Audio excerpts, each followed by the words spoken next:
vaccination rate. So this Oramed Pharmaceuticals, based in Jerusalem, they've received approval from the Tel Aviv Medical Center to start a clinical trial on 24 unvaccinated volunteers for a single dose capsule version of the vaccine. They announced in March that they'd been testing the pill on pigs and that they had produced antibodies. So that's really amazing. So there you go. The chief executive of Oramed told the Times of Israel that the trial for the pill was expected to start in August. Once it gains the final approval from the health ministry.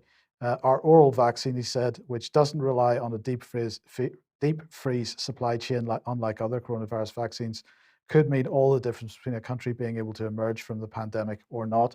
But I think we're increasingly seeing that, in fact, vaccines are not the way out of the pandemic, in the sense that we're not coming out of it. Well, the oral vaccine, Mike, the only step left really is just to make it into Kool-Aid mix and pass it around. Well, it worked for Jim Jones, didn't it? Indeed. So now, what about the NHS app? How is it going to work as a COVID vaccine passport? Well, now this whole issue is coming out of the closet big time. So it's now the mainstream media, and I love this. The mainstream media is like the Telegraph for pushing back on lockdown. They're all basically waving through the COVID vaccine passport. None of the papers are up in arms saying what an absolute attack this is on basic rights, on basic liberties, on common law, on everything. Nobody's saying that. The press isn't saying that. So they're basically saying, oh, it's here. You know, nobody voted on it, but it's here. And this is just the way it's going to be. So basically how to use the NHS app as a COVID vaccine passport. I mean, the media has completely failed on their job as a fourth estate. They're no longer fit for purpose. None of them are. If they matador this thing in like the regulators matador through their pharmaceutical products, the press is matadoring through government policy. So again, the Spanish or the Portuguese bullfighting is very instructive again. So what does our vaccines minister have to say? Well, here he is, Nadeem Zahawi, known to some as Anton LaVey, has been speaking in Parliament about this very issue. And he said that this week, after a successful trial, we've rolled out the NHS COVID Pass. This allows people safely and securely to demonstrate their COVID status, whether it's proof of vaccination status, test results, or natural immunity. So they're still maintaining this notion that it's not just vaccination status that will count here. So if you're healthy, does that count as natural immunity? No, it does not. No, you've got to demonstrate antibodies. You have to be tested to prove that you're healthy. To prove that you're healthy, that's true. I see. So you got to be tested to prove that you're healthy. Now, if you don't have a smartphone and you don't have the COVID app, you can apply to the NHS for a paper version. So you should feel secure in that knowledge. But he went on to say anyone can access a pass via the NHS app or by calling 119 and asking for a letter. And he said, although we don't encourage its use in essential settings like supermarkets, other businesses and organizations in England can adopt the pass as a means of entry where it's suitable for their venue or premises and when they can see its potential to keep their clients and their customers safe. But it doesn't seem to apply to the House of Commons, Patrick. The House of Commons will be not required to have, none of the MPs will be required or other staff to have a COVID app in order to access the House of Commons. So again, we've got two rules going on here. Super essential. That's the House of Commons. Well, of course they are. Why is that? Is that because they still have the safety tape down the middle of the House of Commons, and the seats are all empty, and they're wearing masks? Well, obviously you don't need a COVID pass to get in if you're not going in. I mean, if there's 650 MPs and 640 of them don't bother turning up, then it's not really a problem. It means it's safer in the House of Commons because there's less people and less potential spread of the virus, right? It's much safer. So I guess they're going to keep it like that permanently, right? Yep. And do the press conferences by Zoom? It's looking increasingly that way. Fantastic. But just give a quick heads up to a petition here: outlaw discrimination against those who do not get a COVID-19 vaccination. The individual must remain sovereign over their own body. Discrimination against those who cannot or will not be vaccinated against COVID is incompatible with a free democracy. The government must take firm action to prevent vaccination passports and discriminatory no jab, no job policies. So 302,102 signatures on that just before the news program started, and what that number was going, it was ticking up as I was watching it. So there are people signing this. I think the deadline for it is the 24th of August, but do go and have a look at that if you are interested. Mhm. Clearly, this is going to be considered for a debate. I'll be interested to see whether there is a debate, but nonetheless, as you've just seen, though, the government pressing ahead with the COVID pass policy despite public opposition to it. By fiat. Do we Yes. know the threshold for signatures, Mike, to Oh, the trigger threshold for signatures to get a debate is 100,000, so it's already well over that. But nonetheless, it's still worthwhile if people want to express a view. It's worthwhile expressing it because even though they're over the threshold, it would be better to have a bigger number. by August 24th? It could very well I be. could be wrong about that. That's just Or- that's just the date that so people should check very quickly More and timely. make sure. You know, the thing that is Nadeem Zawari's comment that was interesting. It said businesses that need their customers to feel safe. Yes. Is that to feel safe from COVID or the corona lurking, or to make them feel safe psychologically? Because to be within some kind of hermetically sealed, digitized environment, that it makes some people feel safe that everyone else is complying. Because isn't that what we're seeing with masks? A lot of people who wear masks aren't afraid of coronavirus per se, but they don't like the fact that they're complying, they're playing by the rules, and other people aren't. Mm. You see, so there's kind of a social engineering dynamic to this that has nothing to do with medical risks or anything like that. Well, that's correct. But as well as that, of course, it's making people feel safe from what? It's actually making people feel safe from the fear that was government generated in the first place because they created this. Well, in fact, it was the headlines going back to January, February of 2020 that sort of led into the government narrative pushing this fear narrative. And as we know, Spy-B in March absolutely highlighted the need for much more fear to be in the mainstream press as this narrative progressed in order to make people more compliant. So the making people feel safe is only about making them feel safe of a fake story in the first place, because it was, no matter what you think about SARS-CoV-2 and so on, the narrative that has been built around it is fake. And the policies, the new crises are virtual crises springing from this kind of false global pandemic narrative. New virtual crises like pingdemics have emerged Yes. out of that. So from fake, you get fake and more fake.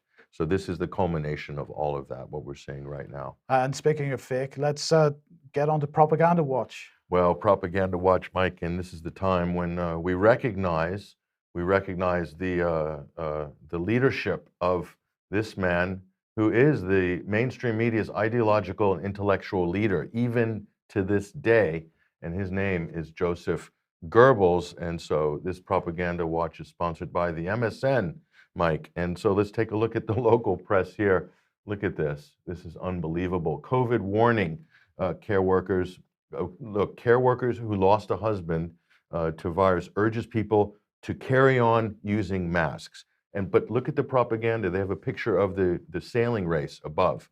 So there's thousands of people out in the home, Mike, bathing in the sun with COVID marshals around, by the way, which I thought was quite comical in the real event that we went to. But below that is COVID warning. So this is the essence of propaganda, to have mixed signals, to cause confusion.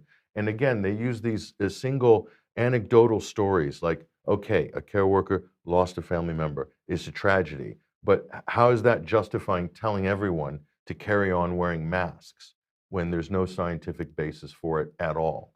Okay, so the media is doing this on the front page constantly. They're using the headlines.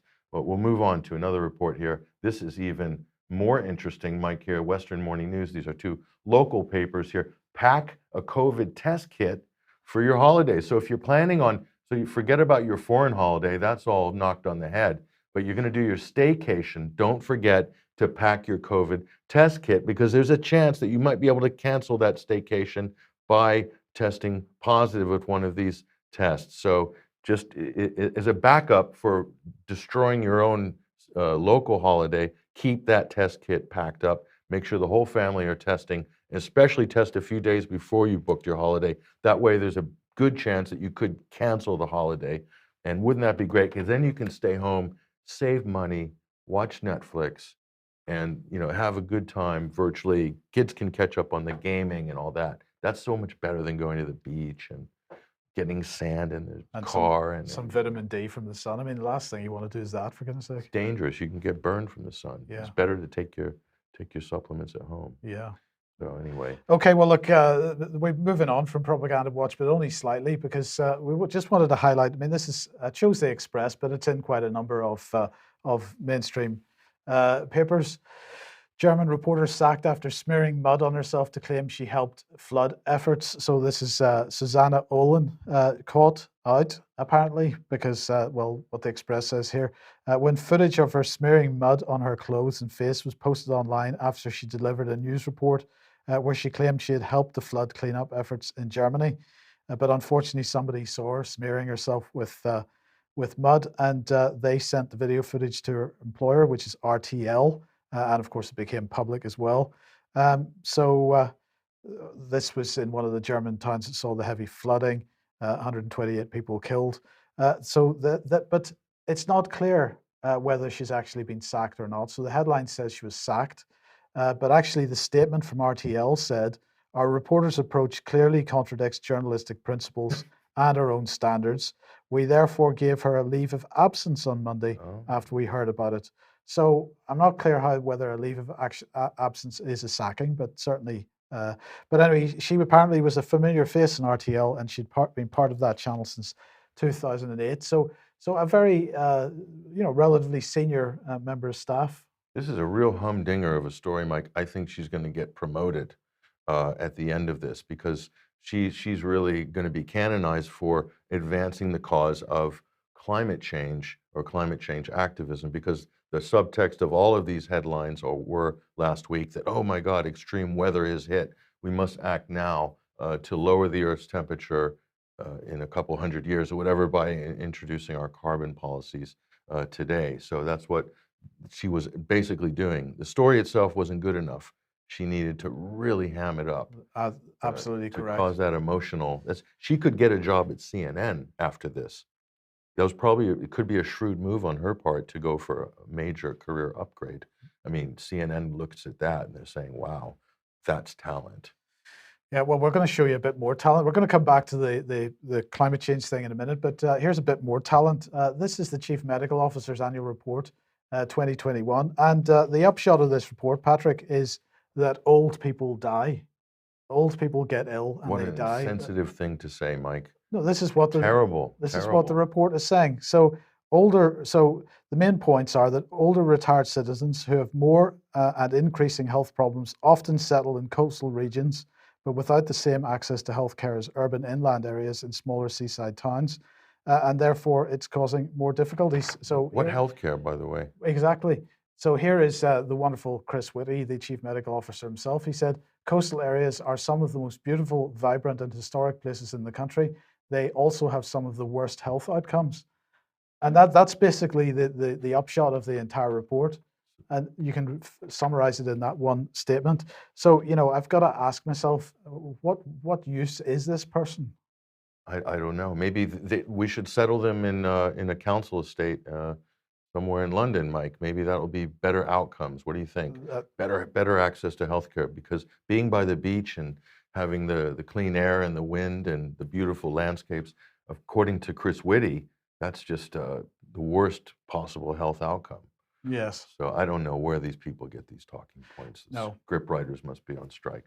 But let's head down the other side of the globe, southern hemisphere, as you were saying earlier in the program, Patrick. Orwell's Australia. That's right, down under, Mike. Orwell's Australia. Look at this, New South Wales, COVID stay-at-home orders in force.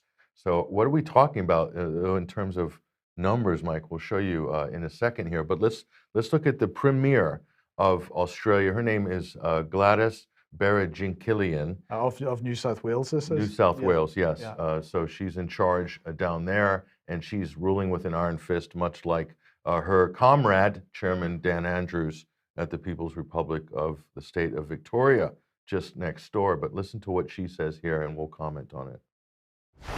The good news is we're picking up extra cases, not just with those who have symptoms, but through the testing we're doing of people working and going out of the area has picked up a number of cases.